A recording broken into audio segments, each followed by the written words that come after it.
Is your business feeling really hard right now? Does everything feel like more of a struggle than it needs to be? You're not alone. And today we're going to go into things that you can do if this is the way that you are feeling.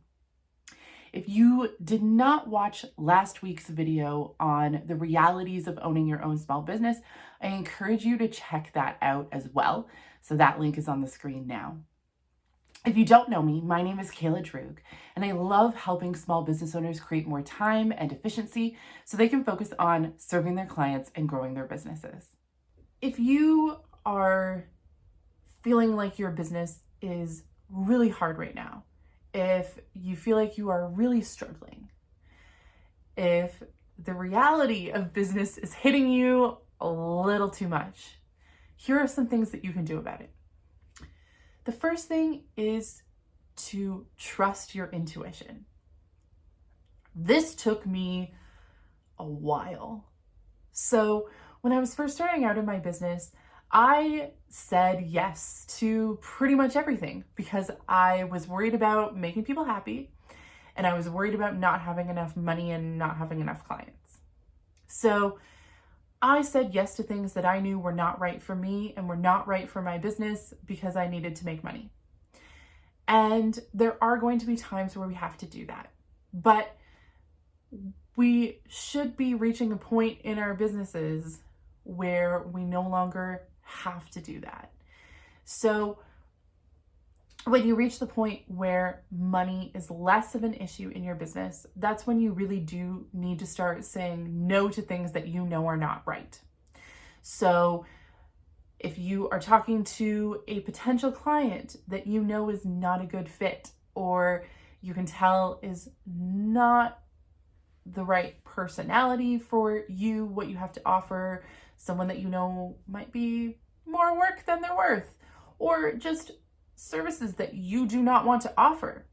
These are things that you need to start getting more comfortable with saying no to. And really trust yourself.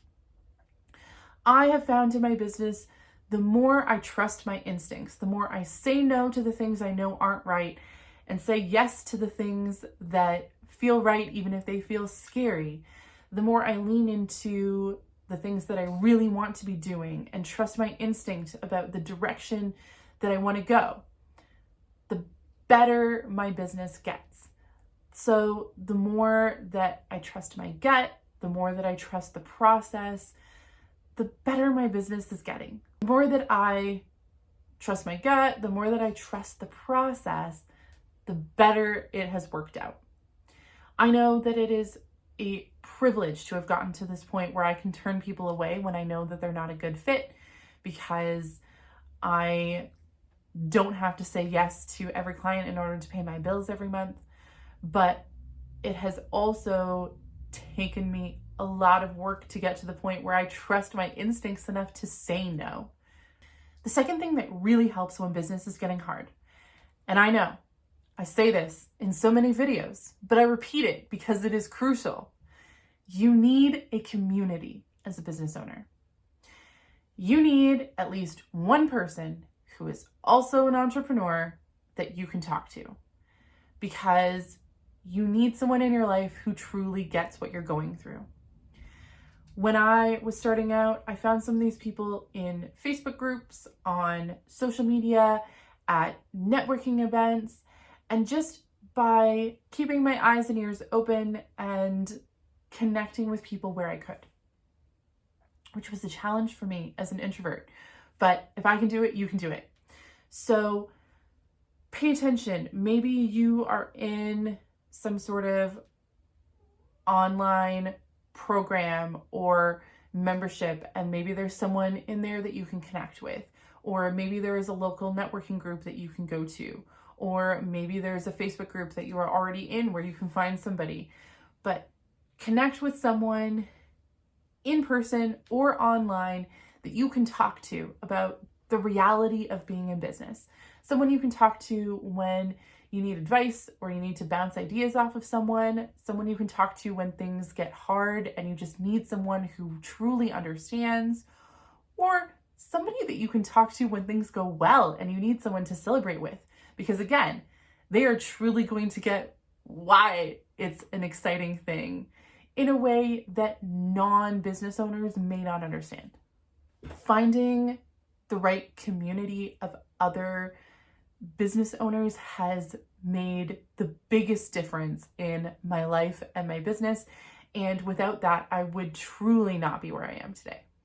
The next thing that can really help you get ahead in your business, get where you want to go, keep you going when things get tough, is have a mentor.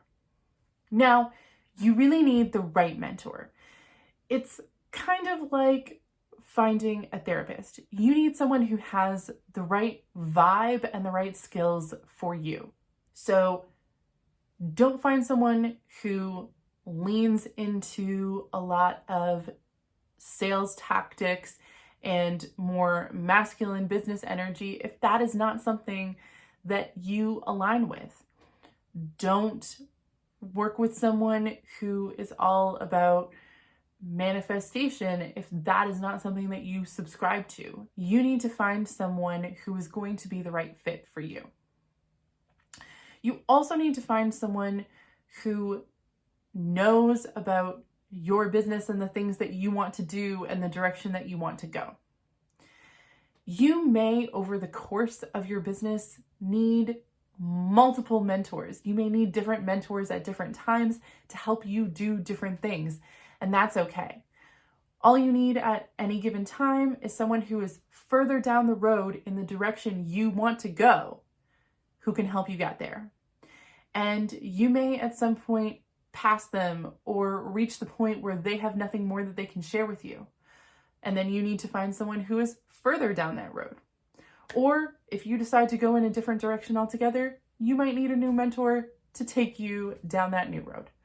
So you may not find your forever mentor, but having different ones along the way who can help you do different things also can help you get there faster and make it easier.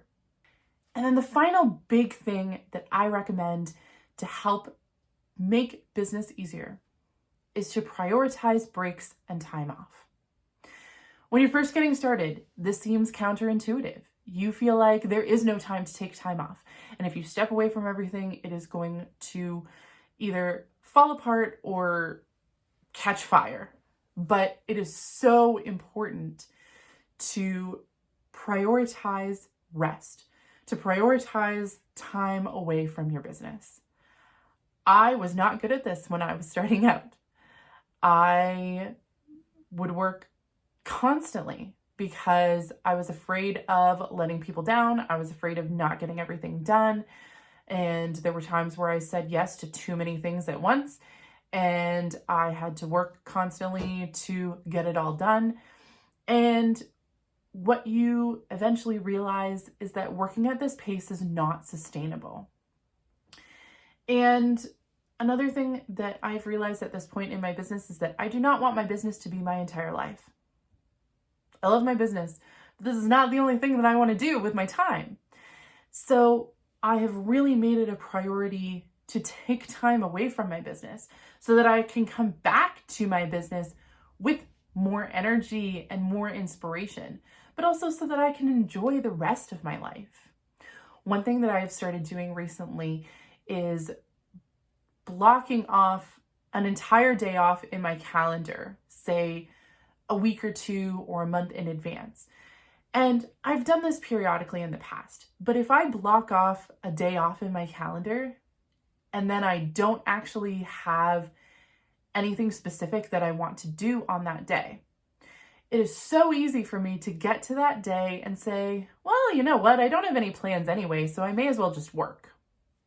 So what I've started doing is planning days off and planning to do something that day.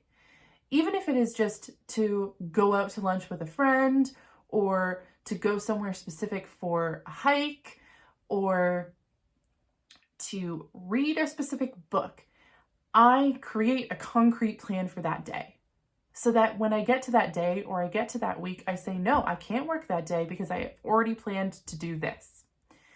And it makes me follow through with taking that time off, and it also makes it more enjoyable. Now I have things to look forward to and get excited about that are outside of my work, and I am more purposefully creating the life that I want to have, because I've realized that I can schedule all the time I want away from the office. But if I'm not actually actively creating the life that I want to have, it is not just going to magically fall into my lap.